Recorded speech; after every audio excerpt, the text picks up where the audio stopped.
ಕರ್ನಾಟಕದ ರಾಜಧಾನಿ ಬೆಂಗಳೂರಿನ ವಿಚಾರದಲ್ಲಿ ಕೇರಳ ಸರ್ಕಾರ ಮೂಗು ತೂರಿಸುವಂತಹ ಕೆಲಸವನ್ನ ಮಾಡಿದೆ. ಅಕ್ರಮ ಒತ್ತುವರಿ ತೆರವಿನ ವಿಚಾರಕ್ಕೆ ಕೇರಳ ಕಿರಿಕಾರಂಭ ಮಾಡಿದೆ. ಲಬಲಬ ಅಂತ ಬಾಯಿ ಬಡ್ಕೊಳ್ತಾ ಇದೆ. ಸಂಬಂಧಾನೇ ಇಲ್ಲದೆ ಇದ್ರೂ ಲಬಲಬ ಅಂತ ಬಾಯಿ ಬಡ್ಕೊಳ್ತಾ ಇರೋದು ಯಾಕೆ ಕೇರಳದ ಮುಖ್ಯಮಂತ್ರಿ ಪಿಣರಾಯಿ ವಿಜಯನ್?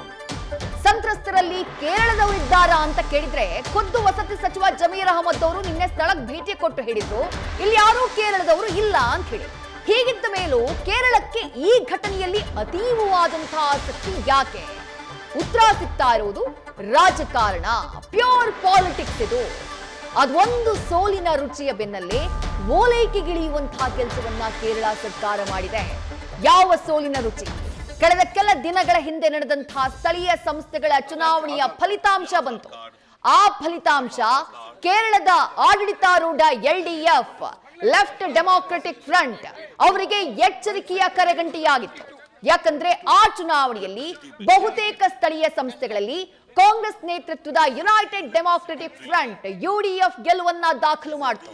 ಆ ಗೆಲುವು UDFಗೆ ಸಿಕ್ಕಂತಹ ಸ್ಥಳೀಯ ಸಂಸ್ಥೆಗಳ ಚುನಾವಣೆಯ ಗೆಲುವು ಪಿಣರಾಯಿ ವಿಜಯನ್ ನೇತೃತ್ವದ LDFಗೆ ಕೇರಳದಲ್ಲಿ ಅಲಾರ್ಮಿಂಗ್ ಸಿಚುವೇಶನ್ ನ ತೋರಿಸಿದೆ. ಆ ಕಾರಣಕ್ಕಾಗಿಯೇ ಕಾಂಗ್ರೆಸ್ ಪಕ್ಷಕ್ಕೆ ಡ್ಯಾಮೇಜ್ ಅನ್ನ ಮಾಡೋಕೆ ಬೆಂಗಳೂರನ್ನ ಅಸ್ತ್ರ ಮಾಡಿಕೊಂಡಿದೆ ಕೇರಳ ಸರ್ಕಾರ. ಇದರ ಜೊತೆಗೆ ರಾಜ್ಯದ ವಿಚಾರದಲ್ಲಿ ಕಾಂಗ್ರೆಸ್ ಹೈಕಮಾಂಡ್ ನ ಹಸ್ತಕ್ಷೇಪ ಆಗಿರೋದಿದೆಯಲ್ಲ, ಇದು ದೊಡ್ಡ ಮಟ್ಟದಲ್ಲಿ ಚರ್ಚೆಗೆ ಗ್ರಾಸವಾಗಿದೆ, ಟೀಕೆಗೆ ಕಾರಣ ಆಗಿದೆ. ಹಸ್ತಕ್ಷೇಪದ ಹಿಂದೆ ಇರೋದು KC ವೇಣುಗೋಪಾಲ್ ಅವರ ಕುರ್ಚಿ ಲೆಕ್ಕಾಚಾರನ ಅನ್ನುವಂಥ ಚರ್ಚೆ ನಡೀತಾ ಇದೆ.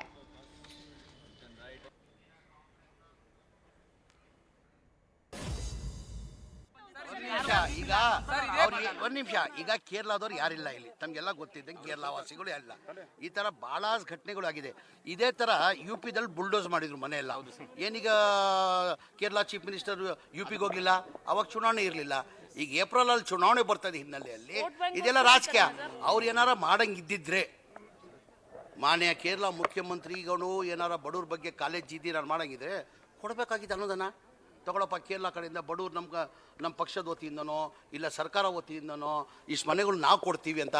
ಈಗ ನಾವು ಘೋಷಣೆ ಮಾಡಿದ್ವಿ, ನಮ್ಮ ಸರ್ಕಾರದಲ್ಲಿ ಫ್ಲಡ್ಡಲ್ಲಿ ಮನೆಗಳು ಹಾಳಾಗಿತ್ತು. ಮನೆ ಮುಖ್ಯಮಂತ್ರಿಗಳು 100 ಮನೆ ಕಟ್ಕೊಡ್ತೀರ ಅಂತ ಹೇಳಿದರು. ನಾವು ಕಟ್ತಾ ಇದ್ದೀವಿ, ನಮ್ಮ ಇಲಾಖೆಯಿಂದನೇ ರಾಜೀವ್ ಗಾಂಧಿಯಿಂದನೇ ಕಟ್ಕೊಡ್ತಾ ಇದ್ದೀವಿ. ಆ ಥರ ಘೋಷಣೆ ಮಾಡಬೇಕಾಗಿತ್ತು. ಇವ್ರು ಬರೀ ರಾಜಕೀಯ ಮಾಡಕ್ಕೆ ಬಂದಿರೋದು. ಇವರು ಬಡವ್ರ ಬಗ್ಗೆ ಕಾಳಜಿ ಯಾರಿಗಿಲ್ಲ. ಆಯ್ತು, ಅವ್ರು ನಿಯೋಗ ಬಂದಿದ್ರಲ್ಲ, ಏನು ಸಹಾಯ ಮಾಡೋದು ಬಡವ್ರಿಗೆ? ಒಂದು ನಿಮಿಷ, ಎರಡು ಟೈಮ್ ಊಟ ಕೊಟ್ಟಿದಾರ? ಏನಾರು ಬೇರೆ ವ್ಯವಸ್ಥೆ ಮಾಡಿದಾರ? ಬಂದರು, ಶೋ ಮಾಡಿದ್ರು, ಹೋದ್ರು. ಈಗ ನಾವು ಕೇರಳ ಇದ್ದದ್ದು ಫ್ಲಡ್ಡಲ್ಲಿ ಮನೆಗಳು ಹಾಳಾಗಿತ್ತು. ನಮ್ಮ ಸರ್ಕಾರ ವತಿಯಿಂದ 100 ಮನೆ ಕಟ್ಕೊಡ್ತಾ ಇಲ್ಲ. ಅವರು ಘೋಷಣೆ ಮಾಡಬೇಕಾಗಿತ್ತು. ಬಡವ್ರ ಬಗ್ಗೆ ಕಾಳಜಿ ಇದ್ದಿದ್ರೆ ಆಯ್ತಪ್ಪ, ಹಿಂಗೆ ಅನ್ಯಾಯ ಆಗಿದೆ, ನಮ್ಮ ಕಡೆಯಿಂದ ಒಂದು 100 ಮನೆ ಕಟ್ಕೊಡ್ತೀವಿ ನಾವು ಕೇರಳ ಸರ್ಕಾರ ವತಿಯಿಂದ ಅಂತ ಘೋಷಣೆ. ವಸತಿ ಸಚಿವ ಜಮೀರ್ ಅಹಮದ್ ಖಾನ್ ಅವರು ನಿನ್ನೆ ಕೋಗಿಲು ಲೇಔಟ್ನ ಈ ವಸೀಂ ಲೇಔಟ್ ಹಾಗೆ ಫಕೀರ್ ಲೇಔಟ್ ಅಂತ ಏನ್ ಮಾಡ್ಕೊಂಡು ಇವ್ರು ಜೀವನ ಮಾಡ್ತಾ ಇದ್ರು, ಅಕ್ರಮ ತೆರವು ಕಾರ್ಯಾಚರಣೆ ನಡೀತಲ್ಲ, ಆ ಜಾಗಕ್ಕೆ ಭೇಟಿ ಕೊಟ್ಟು ಅಲ್ಲಿದ್ದಂತಹ ಸಂತ್ರಸ್ತರ ಜೊತೆ ಮಾತನಾಡಿ ಆ ನಂತರ ಕೊಟ್ಟಂತಹ ಪ್ರತಿಕ್ರಿಯೆ ಇದು. ವಸತಿ ಸಚಿವರು ಬಹಳ ಕ್ಲಿಯರ್ ಆಗಿ ಹೇಳಿದ್ದಾರೆ, ಅಲ್ಲಿ 1000ಕ್ಕೂ ಹೆಚ್ಚು ಜನ ಬೀದಿಗೆ ಬಿದ್ರು ಅನ್ನುವಂತ ಮಾತಿದೆ.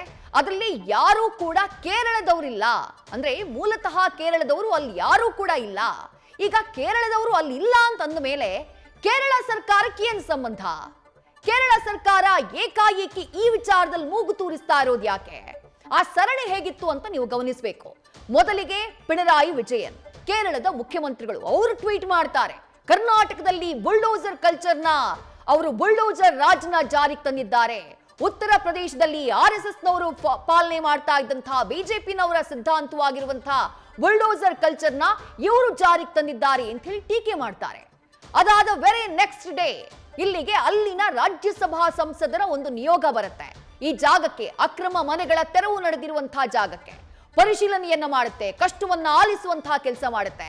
ಅದರ ನೆಕ್ಸ್ಟ್ ಡೇ ಅಂದ್ರೆ ನಿನ್ನೆ ಕೇರಳದ ಶಾಸಕ ರಹೀಂ ಅವರು ಭೇಟಿ ಕೊಡ್ತಾರೆ, ಜಲೀಲ್ ಅವರು ಭೇಟಿ ಕೊಡ್ತಾರೆ. ಅವರು ಪರಿಶೀಲನೆಯನ್ನ ಮಾಡುವಂತಹ ಕೆಲಸ ಮಾಡ್ತಾರೆ, ಕಷ್ಟವನ್ನ ಆಲಿಸುವಂತಹ ಡ್ರಾಮಾ ನಡೆಯುತ್ತೆ.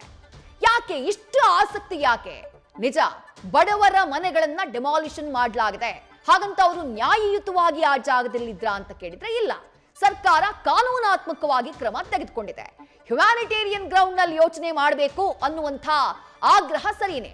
ಆದ್ರೆ ಎಲ್ಲ ಪ್ರಕರಣಗಳಲ್ಲೂ ಈ ಹಿಂದೆ ಸರ್ಕಾರ ಡೆಮಾಲಿಷನ್ ಮಾಡಿದಂತಹ ಟೈಮ್ನಲ್ಲೂ ಇದೇ ರೀತಿಯಾದಂತಹ ಮಾತುಗಳನ್ನ ಕೇರಳ ಹೇಳಿತ್ತಾ, ಕೇರಳ ಮೂಗು ತೂರಿಸುವಂತಹ ಕೆಲಸ ಮಾಡಿತ್ತಾ ಅಂತ ಕೇಳಿದ್ರೆ ಇಲ್ವೇ ಇಲ್ಲ. For the first time interference ಮಾಡ್ತಾ ಇದೆ, ಫಾರ್ ದಿ ಫಸ್ಟ್ ಟೈಮ್ ಹಸ್ತಕ್ಷೇಪ ಮಾಡ್ತಾ ಇದೆ. ಇಷ್ಟಕ್ಕೂ ಬೆಂಗಳೂರಿನ ವಿಚಾರದಲ್ಲಿ ಈ ಆಸಕ್ತಿ ಯಾಕೆ? ಪ್ಯೂರ್ ಪಾಲಿಟಿಕ್ಸ್, ಶುದ್ಧ ರಾಜಕೀಯ ಇಲ್ಲಿ ಕಾಣಿಸಿಕೊಳ್ತಾ ಇರೋದು. ಏನು ರಾಜಕೀಯ? ಸ್ಥಳೀಯ ಸಂಸ್ಥೆಗಳ ಚುನಾವಣೆ ಮೊನ್ನೆ ಕೇರಳದಲ್ಲಿ ನಡೆಯಿತು. ಆ ಕೇರಳದಲ್ಲಿ ನಡೆದಂತಹ ಸ್ಥಳೀಯ ಸಂಸ್ಥೆಗಳ ಚುನಾವಣೆ, ಲೋಕಲ್ ಬಾಡಿ ಎಲೆಕ್ಷನ್ ನಲ್ಲಿ ಪಿಣರಾಯಿ ವಿಜಯನ್ ಅವರ ನೇತೃತ್ವದ ಆಡಳಿತಾರೂಢ ಪಕ್ಷ ಲೆಫ್ಟ್ ಡೆಮಾಕ್ರೆಟಿಕ್ ಫ್ರಂಟ್ LDF ಹೀನಾಯ ಸೋಲನ್ನ ಅನುಭವಿಸಿತು. ಗೆದ್ದಿದ್ಯಾರು? ಅಲ್ಲಿ ಅಪೋಸಿಷನ್ ಪಾರ್ಟಿಯಲ್ಲಿ ಇರೋದು ಕಾಂಗ್ರೆಸ್ ನೇತೃತ್ವದ ಯುನೈಟೆಡ್ ಡೆಮಾಕ್ರೆಟಿಕ್ ಫ್ರಂಟ್ UDF ಭರ್ಜರಿ ಗೆಲುವನ್ನ ದಾಖಲು ಮಾಡಿತು. ಈಗ ಒಟ್ಟು 6 ಪ್ರಮುಖ ಮುನ್ಸಿಪಲ್ ಕಾರ್ಪೊರೇಷನ್ಗಳಿಗೆ ನಡೆದಂತಹ ಚುನಾವಣೆಯಲ್ಲಿ 4ರಲ್ಲಿ ಕಾಂಗ್ರೆಸ್ ನೇತೃತ್ವದ UDF ಗೆಲುವನ್ನ ದಾಖಲು ಮಾಡುತ್ತೆ. ಕೊಲ್ಲಂ, ಕೊಚ್ಚಿ, ತ್ರಿಶೂರು, ಕಣ್ಣೂರು ಎಲ್ಲವನ್ನ LDF ಕಳ್ಕೊಂಡ್ಬಿಡುತ್ತೆ. ಅದರ ಜೊತೆಗೆ ಪಂಚಾಯತ್ ಎಲೆಕ್ಷನ್, ಮುನ್ಸಿಪಾಲಿಟಿ ಎಲೆಕ್ಷನ್ ನಲ್ಲೂ ಕೂಡ UDF ಭರ್ಜರಿ ಗೆಲುವನ್ನ ದಾಖಲು ಮಾಡಿತು. ಆಡಳಿತಾರೂಢ ಪಕ್ಷ ಯಾವುದು? ಅದು LDF, ಪಿಣರಾಯಿ ವಿಜಯನ್ ನೇತೃತ್ವದ್ದು LDF ಪಕ್ಷ ಗೆಲುವನ್ನ ದಾಖಲು ಮಾಡಬೇಕಾಗಿತ್ತು. ಆಡಳಿತದಲ್ಲಿರುವಂತಹ ಪಕ್ಷ. ಚುನಾವಣೆ ನಡೆಯೋದು ಯಾವಾಗ? ಕೇರಳದಲ್ಲಿ ಮುಂದಿನ ಏಪ್ರಿಲ್ ಮೇ ತಿಂಗಳಿನಲ್ಲಿ ವಿಧಾನಸಭಾ ಚುನಾವಣೆ ಇದೆ. ಅದಕ್ಕೂ ಕೆಲ ತಿಂಗಳ ಮುಂಚೆ ಬಂದಿರುವಂತಹ ಈ ಲೋಕಲ್ ಬಾಡಿ ಎಲೆಕ್ಷನ್ ನ ರಿಸಲ್ಟ್ ಇದೆಯಲ್ಲ, ಇದನ್ನ ಮುಂದಿನ ವಿಧಾನಸಭಾ ಫಲಿತಾಂಶದ ದಿಕ್ಸೂಚಿ ಅಂತ ಪರಿಗಣಿಸಲಾಗ್ತಾ ಇದೆ. ಹಾಗಾಗಿನೇ LDF, ಪಿಣರಾಯಿ ವಿಜಯನ್ ಅವರ ನೇತೃತ್ವದ LDF ಅಲರ್ಟ್ ಆಗಿರೋದು, ದಿಗಿಲುಗೊಂಡಿರೋದು. ಎಲ್ಲಿ ವಿಧಾನಸಭಾ ಚುನಾವಣೆಯಲ್ಲೂ ನಮ್ಗೆ ಸೆಟ್ ಬ್ಯಾಕ್ ಆಗ್ಬಿಡುತ್ತೋ ಅನ್ನುವಂಥ ಆತಂಕ ಅವ್ರಿಗೆ ಕಾಡ್ತಾ ಇದೆ. ಹಾಗಾಗಿ ಕರ್ನಾಟಕದಲ್ಲಿರುವಂತಹ ಕಾಂಗ್ರೆಸ್ ಸರ್ಕಾರವನ್ನ ಟಾರ್ಗೆಟ್ ಮಾಡುವಂತಹ ಕೆಲಸ ಈ ಮನೆ ತೆರವು ಕಾರ್ಯಾಚರಣೆಗೆ ಸಂಬಂಧಪಟ್ಟ ಹಾಗೆ ಕೇರಳ ಸರ್ಕಾರ ಮಾಡ್ತಾ ಇರುವುದು ಬಹಳ ಕ್ಲಿಯರ್ ಆಗಿ ಕಾಣಿಸ್ತಾ ಇದೆ. ದಲಿತ ಹಾಗೆ ಮುಸ್ಲಿಮರಿಗೆ ಅನ್ಯಾಯ ಮಾಡ್ತಾ ಇದೆ ಕರ್ನಾಟಕದಲ್ಲಿರುವಂತಹ ಕೇರಳ ಸರ್ಕಾರ ಅನ್ನೋದನ್ನ ಹೇಳ್ತಾ ಕಾಂಗ್ರೆಸ್ನ ವೋಟ್ ಬ್ಯಾಂಕ್ ನ ಛಿದ್ರ ಮಾಡುವಂತಹ ತಂತ್ರಗಾರಿಕೆಯನ್ನ LDF ಇಲ್ಲಿ ಮಾಡ್ತಾ ಇರೋದು. ಇಲ್ಲಿ ಒಂದು ವಿಚಾರವನ್ನ ಹೇಳಬೇಕು. ಕೇರಳದಲ್ಲಿ ಇರುವಂತಹ ಮುಸ್ಲಿಮರ ವೋಟಿಂಗ್ ಪರ್ಸೆಂಟೇಜ್ ಎಷ್ಟು ಅಂತ ಕೇಳಿದ್ರೆ ಅತಿ ಹೆಚ್ಚಿನ ಸಂಖ್ಯೆಯಲ್ಲಿ ಮುಸ್ಲಿಂ ಮತದಾರರಿದ್ದಾರೆ. 24ರಿಂದ 26% ಮುಸ್ಲಿಂ ಮತದಾರರಿದ್ದಾರೆ ಕೇರಳದಲ್ಲಿ. ಅಂದ್ರೆ ಪ್ರತಿ 4 ಮತದಾರರಿಗೆ ಒಬ್ಬ ಮುಸ್ಲಿಂ ಮತದಾರ ನಿಮಗೆ ಕೇರಳದಲ್ಲಿ ಕಾಣೋಕ್ ಸಿಗ್ತಾನೆ. ಹಾಗಾಗಿ ಮುಸ್ಲಿಮರ ವೋಟ್ ಬ್ಯಾಂಕ್ ಕೇರಳದಲ್ಲಿ ಬಹಳ ದೊಡ್ಡ ವೋಟ್ ಬ್ಯಾಂಕ್. ಇಷ್ಟು ದಿನ ಯಾರ ಪರವಾಗಿತ್ತು ಈ ಬಹಳ ದೊಡ್ಡ ವೋಟ್ ಬ್ಯಾಂಕ್ ಅಂತ ಕೇಳಿದ್ರೆ 2019ರ ಲೋಕಸಭಾ ಚುನಾವಣೆಯ ಒಂದು ಲೆಕ್ಕ ಸಿಗುತ್ತೆ. ಆ ಚುನಾವಣೆಯಲ್ಲಿ 60ರಿಂದ 65% ಕೇರಳದ ಮುಸ್ಲಿಂ ಮತದಾರರು ಈ ಕಾಂಗ್ರೆಸ್ ನೇತೃತ್ವದ UDF ನ ಹಿಂದೆ ನಿಂತಿದ್ರು. LDF ಜೊತೆಗೂ ಇದ್ದಾರೆ, ಆದರೆ ದೊಡ್ಡ ಪ್ರಮಾಣದಲ್ಲಿ ಇದ್ದಿದ್ದು ಕಾಂಗ್ರೆಸ್ ನೇತೃತ್ವದ UDF ನ ಹಿಂದೆ. ಆ ಕಾರಣಕ್ಕಾಗಿನೇ ಮುಂದಿನ ವಿಧಾನಸಭಾ ಚುನಾವಣೆ ಹತ್ತಿರ ಬರ್ತಾ ಇರುವಂತಹ ಸಂದರ್ಭದಲ್ಲಿ ಇನ್ನೇನು 3-4 ತಿಂಗಳು ಬಾಕಿ ಇದೆ ಅನ್ನುವಾಗ ಕರ್ನಾಟಕದಲ್ಲಿ ನಡೆದಿರುವಂತಹ ಇದೇ ಘಟನೆಯನ್ನ ನೆಪ ಮಾಡಿಕೊಂಡು ಇದನ್ನೇ ಅಸ್ತ್ರ ಮಾಡ್ಕೊಳ್ಳೋಕೆ, ಅಲ್ಲಿನ ವಿಧಾನಸಭಾ ಚುನಾವಣೆಯಲ್ಲಿ ಅಸ್ತ್ರ ಮಾಡ್ಕೊಳ್ಳೋಕೆ ಕೇರಳ ಸರ್ಕಾರ ಮುಂದಾಗಿರುವುದು ಬಹಳ ಸ್ಪಷ್ಟವಾಗಿ ಕಾಣಿಸ್ತಾ ಇದೆ. ಇಲ್ಲಿ ಇನ್ನೂ ಒಂದು ವಿಚಾರವನ್ನ ಮೆನ್ಷನ್ ಮಾಡಬೇಕು. ಅದೇನು ಅಂದ್ರೆ ಕರ್ನಾಟಕ ಸರ್ಕಾರನ ಟಾರ್ಗೆಟ್ ಮಾಡಿರೋದು ನೆಪಕ್ಕಾಗಿ ಮಾತ್ರ. ಹಾಗಾದ್ರೆ ರಿಯಲ್ ಟಾರ್ಗೆಟ್ ಯಾರು? KC ವೇಣುಗೋಪಾಲ್ ಅವರೇ ನೇರ ಗುರಿ. KC ವೇಣುಗೋಪಾಲ್ ನಮಗ್ ಗೊತ್ತಿದೆ, ಕೇರಳದ ಪ್ರಮುಖ ಕಾಂಗ್ರೆಸ್ ನಾಯಕ, ಪ್ರಭಾವಿ ಕಾಂಗ್ರೆಸ್ ನಾಯಕ, ಕಾಂಗ್ರೆಸ್ನ ಹೈಕಮಾಂಡ್ನ ಪ್ರಭಾವಿ ನಾಯಕ. ಕಾಂಗ್ರೆಸ್ನ ಹೈಕಮಾಂಡ್ ನಲ್ಲಿ ರಾಷ್ಟ್ರೀಯ ಪ್ರಧಾನ ಕಾರ್ಯದರ್ಶಿಯಾಗಿದ್ದಾರೆ KC ವೇಣುಗೋಪಾಲ್ ಅವರು. ಮುಂದಿನ ವಿಧಾನಸಭಾ ಚುನಾವಣೆ ಕೇರಳದಲ್ಲಿ ಏನ್ ನಡೀತಾ ಇದೆ, UDF ಒಂದು ವೇಳೆ ಗೆದ್ದಿದ್ದೆಯಾದ್ರೆ, ಕಾಂಗ್ರೆಸ್ ನೇತೃತ್ವದ UDF ಗೆದ್ದಿದ್ದೆಯಾದ್ರೆ KC ವೇಣುಗೋಪಾಲ್ ಅವರು ಮುಖ್ಯಮಂತ್ರಿ ಆಗ್ತಾರೆ ಅನ್ನುವಂತಹ ಚರ್ಚೆ ಕೇರಳದಲ್ಲಿದೆ. ಹಾಗಾಗಿ ನೇರವಾಗಿ KC ವೇಣುಗೋಪಾಲ್ ಅವರನ್ನ ಟಾರ್ಗೆಟ್ ಮಾಡುವುದಕ್ಕಾಗಿನೇ ಈ ಇಶ್ಯೂನಲ್ಲಿ ಕೇರಳ ಸರ್ಕಾರ ಮೂಗು ತೂರಿಸಿದೆ ಅನ್ನುವಂತಹ ವಿಶ್ಲೇಷಣೆಗಳು ನಡೀತಾ ಇದ್ದಾವೆ. ಇನ್ನು ಒಂದು ವಿಚಾರ ಏನು, ಕಾಂಗ್ರೆಸ್ ಸರ್ಕಾರದ ಅಧಿಕಾರ ಹೇಗಿರುತ್ತೆ ಅನ್ನೋದನ್ನ ತೋರಿಸೋಕೆ. ನೋಡಿ, ಹೀಗಿರುತ್ತೆ. ಅಲ್ಪಸಂಖ್ಯಾತರ ಮನೆಗಳನ್ನ ಬುಲ್ಡೋಸರ್ ಮೂಲಕ ಡೆಮಾಲಿಷ್ ಮಾಡಿಬಿಡ್ತಾರೆ. ರಾತ್ರೋರಾತ್ರಿ ಬಂದು ಮನೆಗಳನ್ನ ಕೆಡವಿ ಬಿಡ್ತಾರೆ, ಬೀದಿಗೆ ಹಾಕ್ಬಿಡ್ತಾರೆ. ಅಲ್ಪಸಂಖ್ಯಾತರಿಗೆ ಕಾಂಗ್ರೆಸ್ ಸರ್ಕಾರದಲ್ಲಿ ಸುರಕ್ಷತೆ ಇಲ್ಲ ಅನ್ನೋದನ್ನ ಬಿಂಬಿಸುವಂತಹ ಯತ್ನ ಕೇರಳ ಸರ್ಕಾರದಿಂದ.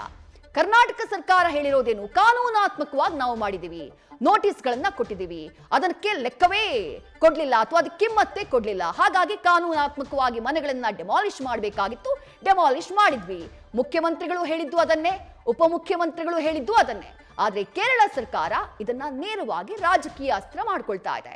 ಕೇರಳದಾದ್ಯಂತ ಆಡಳಿತ ವಿರೋಧಿ ಅಲೆ ಎದ್ದಿದೆ. ಯಾರ ವಿರುದ್ಧ? ಆಡಳಿತಾರೂಢ LDF ವಿರುದ್ಧ. ಅದು ಗೊತ್ತಾಗಿದ್ದು ಹೇಗೆ? ಲೋಕಲ್ ಬಾಡಿ ಎಲೆಕ್ಷನ್ ನಲ್ಲಿ.